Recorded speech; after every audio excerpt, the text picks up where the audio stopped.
Nagtatrabaho sa restaurant si Lenlen, habang tatay naman niya ay sa construction. Ang nanay niya ay isang housewife dahil may katandaan na rin ang kanyang mga magulang. Sa totoo, ay matagal nang pinahihinto ni Lenlen sa trabaho ang kanyang tatay.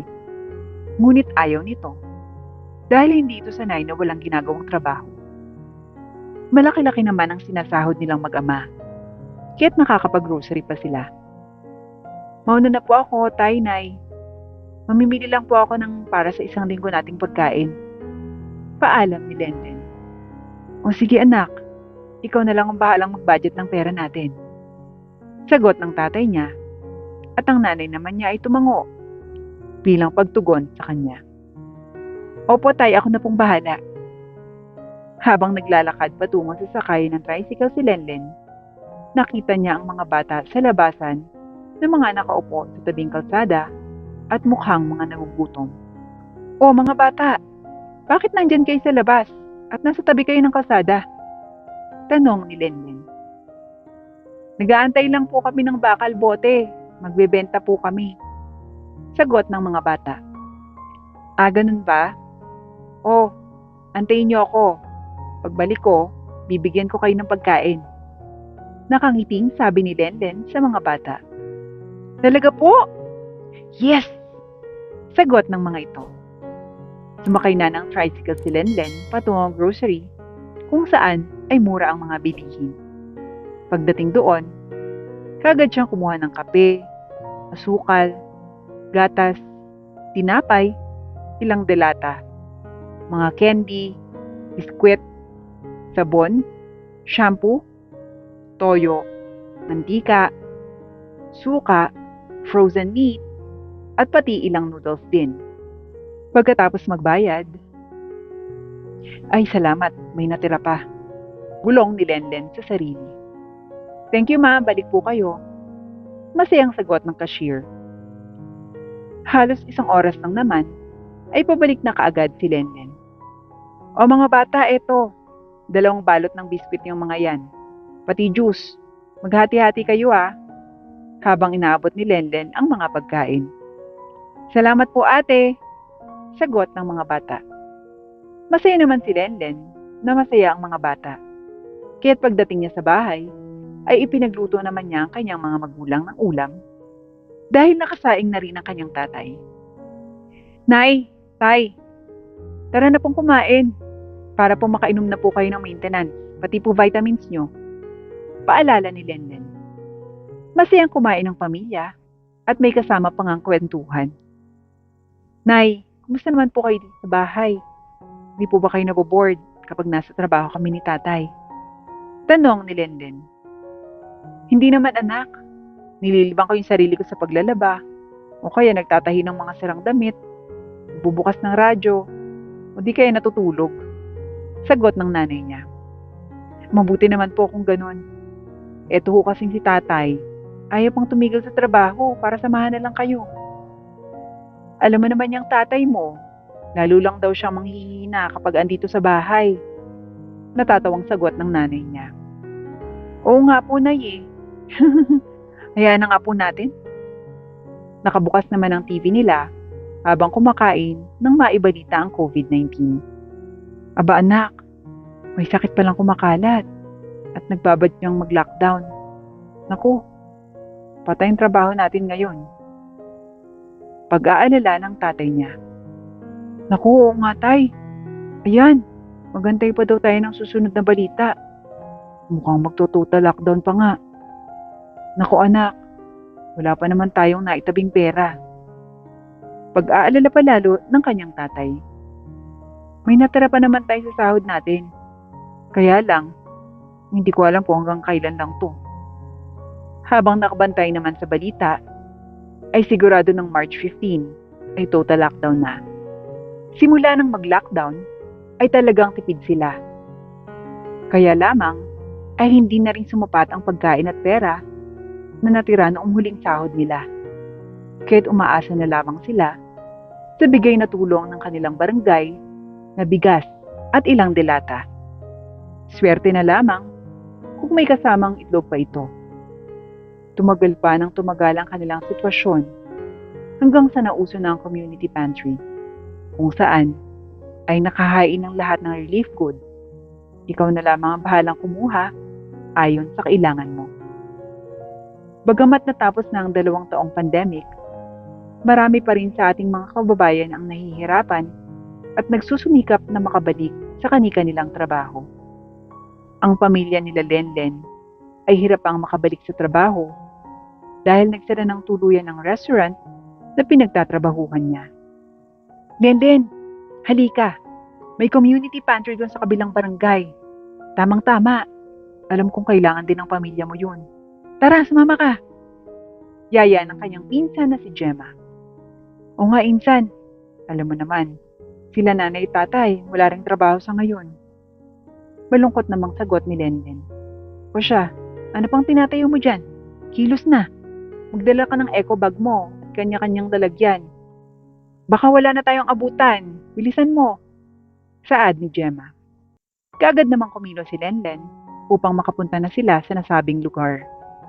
Pagdating doon, kaunti na lamang ang taong nandoon.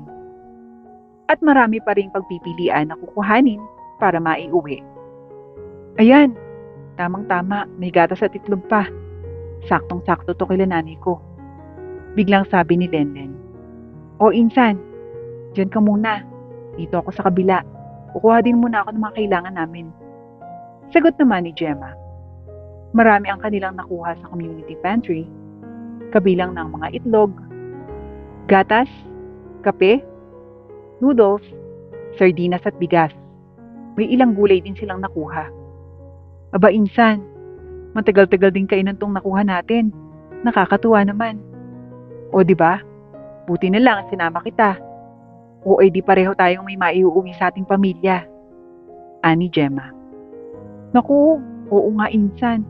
O, susunod na may community pantry ulit, sabihan mo ko ha. Ani Lenlen. Oo insan. Sagot naman ni Gemma. Habang naglalakad naman sila palayo sa barangay, ay nakasalubong nila ang isang ale. Aba, ang dami yung naiuwi ah. Halos ilagay nyo na yata lahat sa eco bag nyo. Bulyaw ng babae. Hindi naman ho, sobra naman ho kayo. Sagot ni Lenlen. Ay, hindi pa yung lagay na yan? Nakakatawa naman kayo. Palibasa, asa na kayo sa pantry. Puro libre. Mahiya naman kayo. Buti na lang ako. Hindi kailangan pumila sa ganyan. Mataray na sagot ng babaeng si Josie. Sobra naman po kayo, Ale. Below the belt na po kayo magsalita. Sa panahon ho ngayon, talagang hirap kami. Nawalan kami ng mga trabaho at wala po sa amin yung nakabalik na sa trabaho. Kaya kailangan pa rin naming pumila sa pantry para sa mga pagkain to. Maswerte ho kayo at hindi nyo ginagawa to. Sagot ni Lenlen. Habang masama naman ang tingin ni Gemma sa babae. Nako, talagang maswerte ako, hindi katulad nyo. Dinidikitan na ng malas. Nako, makalis na nga. Nawala na ako ng ganang maglakad pa. Sagot naman ito at umalis na sa kanilang daraanan. Nang makaalis naman ang babae, ay saka nagsalita si Gemma. Ang yabang naman ng babaeng yun. Akala mo kung sino eh. Hindi naman natin ninakaw to. Yamot na sabi ni Gemma. Kaya nga insan eh. Mata pobre at mapangmata. Sobrang magsalita. Balang araw mangyayari din yan sa kanya. Hayaan na nating karma yung dumikit sa kanya. Halika na nga umuwi. Yaya ni Lenlen. Sumang-ayon naman si Gemma sa pinsan, kaya't naglakad na sila pa uwi. Pagdating sa kanilang bahay, ay sinalubong ni Lenlen ang kanyang tatay at nanay na may ngiti. O tay, nay, may gatas akong nakuha sa pantry. Tamang-tama po sa inyo ni nanay. At eto po, may bigas din. Tipid-tipidin na lang po muna natin yung 2 kilo ho. Mabuti naman anak, may pantry. Salamat naman sa Diyos. Saad ng tatay niya. Habang unti-unti namang bumabalik sa normal, ay nagsimula ng mag-apply ng trabaho ulit si Lenlen. Mahirap pa din, dahil halos nagsisimula pa lang magbukas ang mga establishmento noon. Pero tuloy-tuloy lang, at makakahanap din kahit papano na trabaho. Dahil sa nararanasang lugmok ng pamilya ni Lenlen, kaya't sinikap niyang makapasok kahit sales clerk sa isang supermarket. O Lenlen, naipaliwanag ko na lahat ng mga gagawin mo every time na magjo-duty ka, ha? Huwag mong kakalimutan. Sabi ng HR. Yes, ma'am. Thank you po. Masayang sagot ni Lenlen. Mag-start ka na, Lenlen. Ika-count ko naman yan whole day today. Don't worry. Sagot ng HR. Masayang masaya sa unang araw na magtrabaho noon si Lenlen. Dahil bukod sa namiss niyang magtrabaho, ay miss niya na ring sumahod, lalo't pinaghirapan niya. Masaya namang kumikilos noon si Lenlen at marami din ang dumating na customer. Yes ma'am, ano pong order nila? Tanong naman ni Lenlen. Isang CL solo with drinks, iced tea, burger regular at paadang leche flan. Unang customer. Okay ma'am, pantay na lang pong tawagin yung number nyo. Thank you. Ani Lenlen bilang cashier. Next customer po.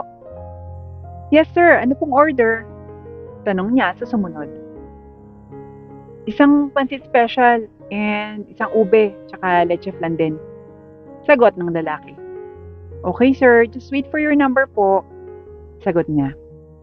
Marami pa ang kanyang nakasalamuha ng mga sumunod na araw. Tumagal pa nga ng isang taon sa trabaho si Lenlen at talagang maganda ang ipinakita niyang performance. Kaya't isang araw, ipinatawag ko kayong lahat ng staff dahil may mahalaga akong announcement. Seryosong pagsabi ng may-ari. Nag-iisip naman ang mga empleyado at kinakabahan kung ano ang sasabihin nito.